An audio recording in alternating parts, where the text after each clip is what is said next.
Bom dia, turma. Hoje nós vamos finalizar o nosso capítulo 3 com a aula 11, que é sobre as infecções sexualmente transmissíveis, ou, como o termo usado antigamente, as doenças sexualmente transmissíveis. Então, anteriormente preferia-se adotar a denominação de doenças sexualmente transmissíveis. Entretanto, o termo doença, ele remete a sintomas e sinais visíveis, o que nem sempre é observado nesses casos, onde muitas ISTs, elas são assintomáticas. O que isso quer dizer? A pessoa não terá nenhum sintoma por grande parte da vida dela, ou então por toda a vida. Bom, as ISTs, elas são principalmente transmitidas pelo contato sexual, seja ele oral, vaginal ou anal, sem o uso do preservativo, que é o único método contraceptivo de barreira que vai impedir o contágio e a transmissão dessas ISTs. Algumas ISTs, no entanto, podem ser transmitidas ainda de outras formas, durante a gestação, na hora do parto, no momento da amamentação, ou então quando você compartilha agulhas e objetos cortantes contaminados, além também de que hoje em dia não é mais tão recorrente, mas a transfusão de sangue contaminado também, tá? Hoje, as pessoas que doam sangue, elas passam por uma bateria de exames e nesses exames devem ser descartadas toda e qualquer IST para ele se tornar um doador em potencial. E esses exames são sempre renovados a cada 6 meses para que ele tenha sempre essa qualidade nessa transfusão desse sangue que será colhido.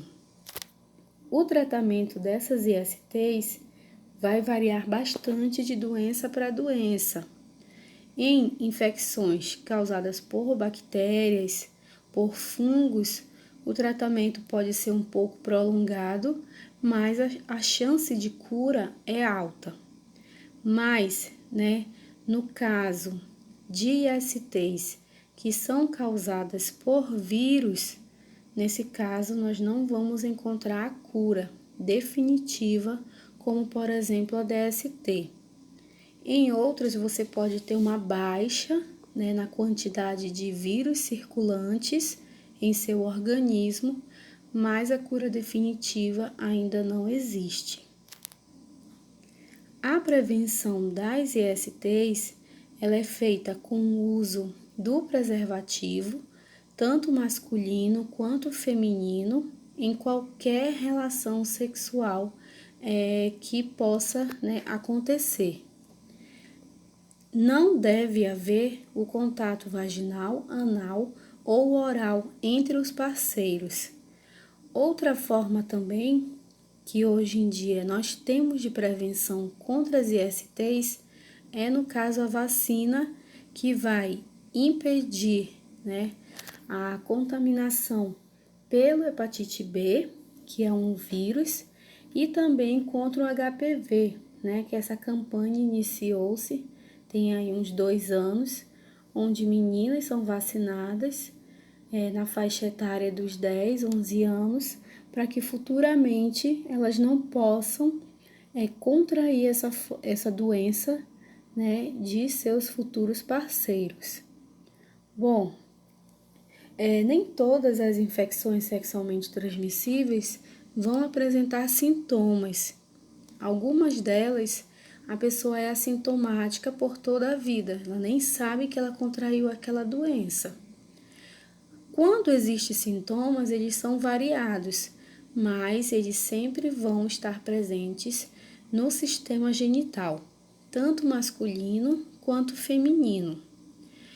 Os principais sintomas das ISTs, de acordo com o Ministério da Saúde, são um corrimento, que vai aparecer na região do pênis, da vagina ou do ânus, tá?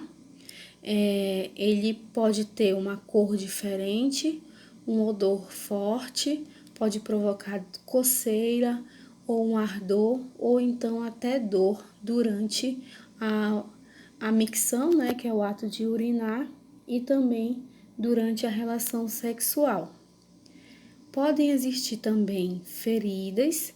Essas feridas elas podem apresentar uma substância, né, que sai de dentro dessas feridas, ou elas podem causar sensação de dor, ou também não podem causar sensação de dor. Nesse caso, a pessoa ela pode ser portadora da ferida e nem perceber que ela se encontra ali. E as verrugas, né? As verrugas também são indicadores altíssimos de que existe uma IST. A pessoa é portadora dessa IST.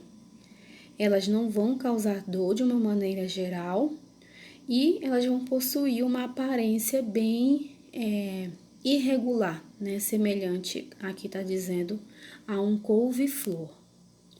E quais são os micro-organismos que vão causar essas ISTs?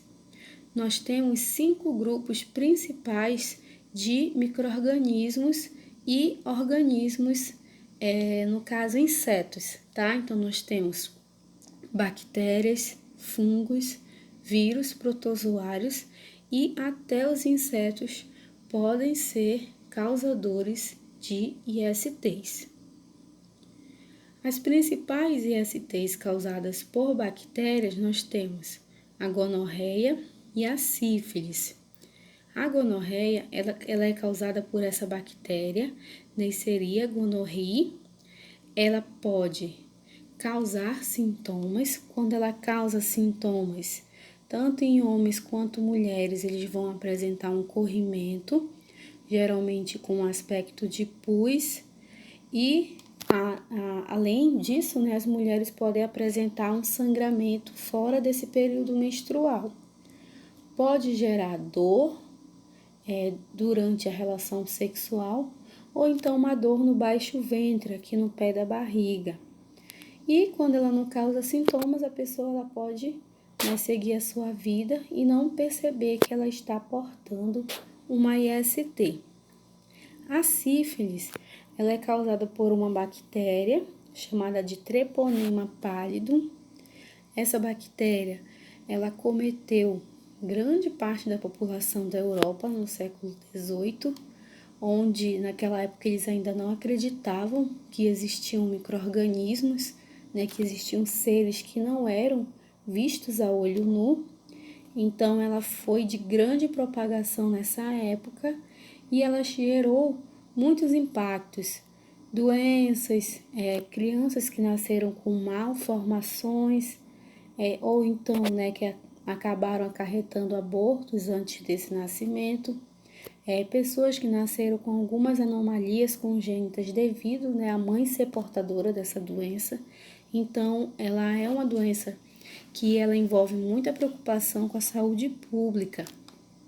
Hoje em dia, nós estamos enfrentando uma segunda onda de sífilis. Então, os números, né, de casos de sífilis vêm aumentando gradativamente e principalmente entre os jovens, devido a esse comportamento que eles vão possuir de não se preocupar, né, consigo mesmo, de não se preocupar com o próximo, com o seu parceiro, né, sexual no caso, e eles acabam tendo relações sem o mínimo cuidado, e isso acaba disseminando, né, a doença por toda essa comunidade. Então, a sífilis, ela é uma doença que ela vai acompanhar o portador apresentando sintomas durante toda a sua vida. Ela tem 3 fases distintas. A primeira fase é essa da primeira imagem. A pessoa ela vai apresentar feridas pelo corpo. Essas feridas não vão causar nenhum problema, vamos dizer assim, de qualidade de vida. Ele não vai sentir dor, não vai sentir ardor, não vai sentir nada. E da mesma maneira que essas feridas elas surgiram, elas vão desaparecer, né? Então, não tem elas não terão uma causa ou então algum tipo de tratamento que vá fazer com que ela desapareça. Isso é próprio da doença. Na segunda fase, ela já terá manchas espalhadas pelo corpo, ela já tem a presença de febre, de mal-estar. Nesse caso, ela já é portadora da sífilis, né? Como vocês podem ver aqui na imagem abaixo, tem essa mão cheia de manchas vermelhas. E nesse caso, essa fase ela pode ser assintomática, né? Então ele não pode apresentar nenhuma mancha e ela vai ter uma duração variável entre semanas e até meses, dependendo do sistema imunológico. Já a sífilis terciária, ela pode surgir, olha só, até 40 anos após a infecção. Nesse caso, ela é chamada de sífilis neuropatológica também, porque ela vai acometer órgãos vitais como o coração e o cérebro. Nesse caso da sífilis, ela já pode levar o portador à morte. Fungos. As doenças, as ISTs causadas por fungos, nós temos como principal a candidíase. Ela é causada por um fungo chamado de Candida albicans. Esse fungo, ele faz parte da nossa microbiota, né, que são aqueles seres, aqueles micro-organismos que vivem em nosso corpo, nossa pele, nossa mucosa e os nossos órgãos sexuais. Mas que se houver, né, alguma proliferação exagerada, eles podem acabar gerando essa manifestação clínica, que, né, baixa de imunidade pode gerar o estresse, o uso de antibióticos, o uso de anticoncepcionais e até mesmo durante a gravidez. Quando ela é transmitida durante a relação sexual, aí sim ela é considerada uma IST, tá bom? A candidíase, ela vai causar ardência e coceira na região genital. Ela pode, além de ser transmitida pelo contato sexual, também pelo uso de roupas íntimas compartilhadas. Se a mãe tiver a candidíase, na hora do parto normal, o bebê também pode ser infectado.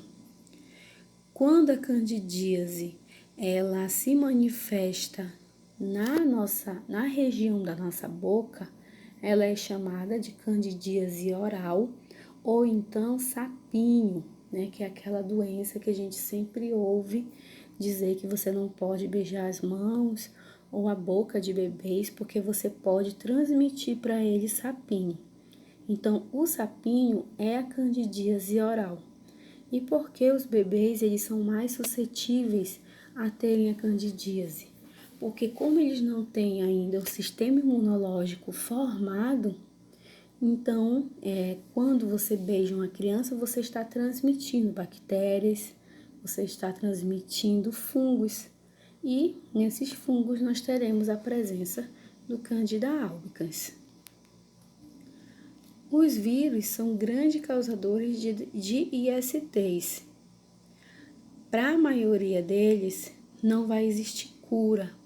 Você apenas vai diminuir a carga viral no seu organismo. Tá? Então, todas as doenças virais, principalmente as ISTs, elas não vão possuir uma cura definitiva. Como, por exemplo, não existe uma cura definitiva para a gripe. Existem vacinas que vão ajudar o teu sistema imunológico a combater melhor o vírus, mas uma cura definitiva não existe, tá?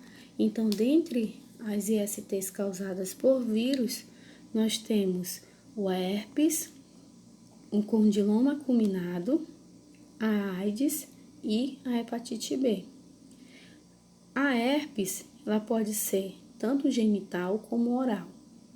A herpes genital, ela vai provocar pequenas bolhas nos órgãos sexuais, que são doloridas, vão provocar uma ardência, e quando elas se rompem, elas vão formar feridas, Essas bolhas elas podem desaparecer e voltar em determinados períodos, dependendo do sistema imunológico. Então, uma carga de estresse ela pode acabar gerando, né, o surgimento dessas bolhas, tanto na região genital como também na região oral.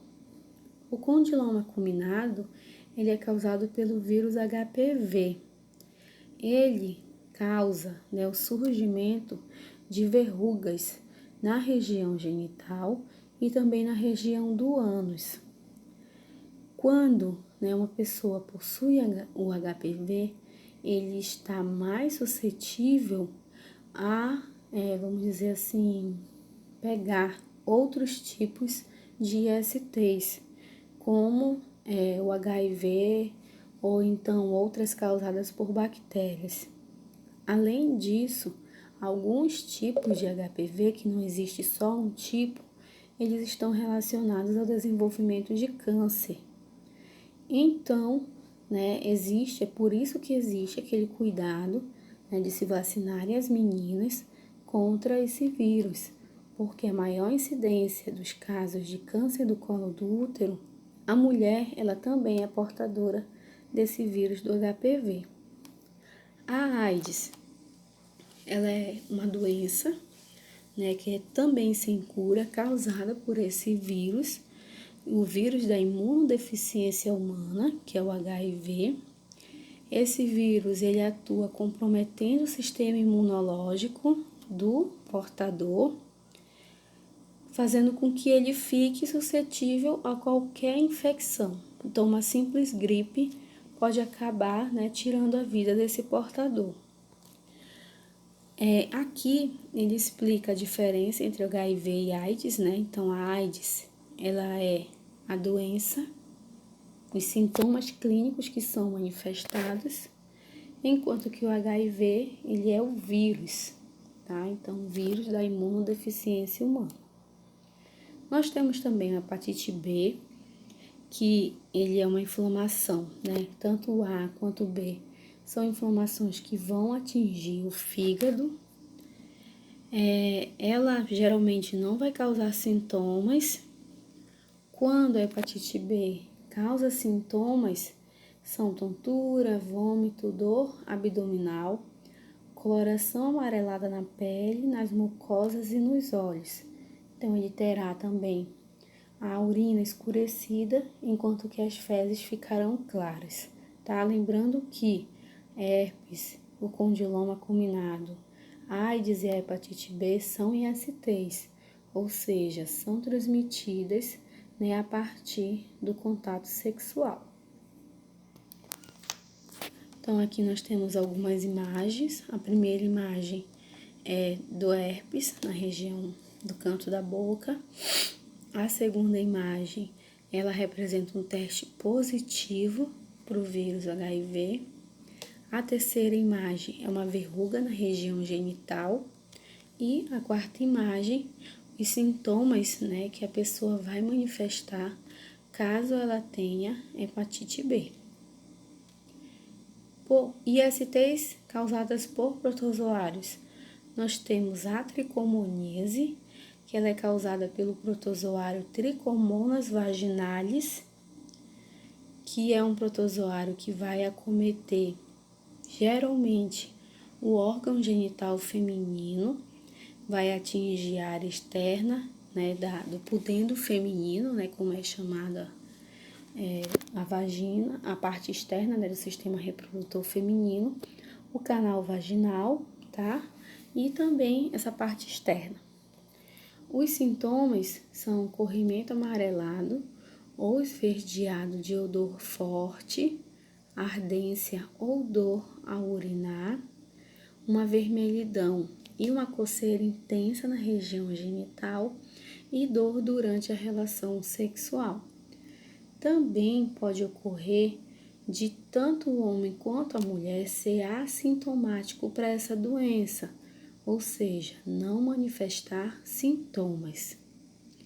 E, terminando aqui essa parte de ISTs, as ISTs causadas por insetos, né? acredito que vocês ainda não tinham ouvido falar sobre esse tipo de IST, mas nós temos a pediculose pubiana, que ela é causada por um piolho, né? Ele é da família do piolho, só que ele vai pertencer a uma outra espécie. Então, vejam aí na imagem abaixo. Tem o piolho que dá na cabeça, que é a pediculose humana. Nós temos também o piolho que vai acometer a região do corpo, né? Ele tem essa preferência. E temos também o piolho que vai acometer a região pubiana. Essa doença ela é conhecida popularmente como chato. Ela vai ser causada por esse parasita aqui, ó, Phytirus pubis, também conhecido como piolho da pubis. Ela é uma infecção semelhante à que ocorre no couro cabeludo e a transmissão ela é feita através do contato entre os pelos pubianos durante a relação sexual. Além disso, as toalhas, os lençóis e as roupas íntimas contaminadas com o piolho também podem ser fonte de transmissão, apesar, né, de essa via não ser tão comum quanto a via sexual. Então, para finalizar, vocês farão um trabalho individual. Esse trabalho é um trabalho que vai envolver muita criatividade de vocês. Então, vocês vão elaborar um roteiro em forma de projeto. Aí você vai me apresentar um projeto no Word bonitinho de conscientização contra as ISTs. Nesse projeto, ele tem que ter um objetivo. Qual é o objetivo do seu projeto? Você quer que as pessoas alcancem, vamos dizer assim, que tipo de ensinamento, que tipo de aprendizado quer dizer sobre as DSTs, as ISTs? O público-alvo, né, você vai escolher entre jovens, você vai escolher entre os adultos, você vai escolher a faixa, né, da velhice, da terceira idade, tá? Você decide que ações vão ser tomadas para evitar as ISTs, se você vai fazer a propagação de exames, né, de exames que vão detectar as ISTs de maneira facilitada, ou então se você vai distribuir preservativos, né, por toda a comunidade, então você vai decidir que ações são essas que deverão ser tomadas. E você vai elaborar estratégias de cuidado que as pessoas deverão ter para não contraírem as ISTs. Que ações são essas? Né? Usar preservativo durante todas as relações, ou então se abster de relações sexuais, você vai decidir, tá? Além disso, você vai desenvolver um mapa mental, como se fosse um banner, como se você estivesse apresentando o seu projeto para a comunidade. Esse banner, ele vai ter que ser autoexplicativo, né, como são, por exemplo, os cartazes do Ministério da Saúde, e ele deverá ser didático. Então, ele deverá ser do entendimento tanto de uma pessoa que tem, vamos dizer assim, um pouco mais de anos de estudo, como também aquela pessoa que vive no interior e que não tem acesso a esse tipo de informação. O valor desse trabalho, ele é 10 pontos. A entrega é dia 16/6, a partir de um e-mail que eu vou criar para a turma de vocês, e aí vocês vão enviar para esse e-mail esse trabalho, tá bom? Então, aqui a gente finaliza, tá, a nossa aula. Eu espero que vocês tenham entendido, e qualquer coisa eu estou à disposição para tirar as suas dúvidas, tá? Bom dia, gente!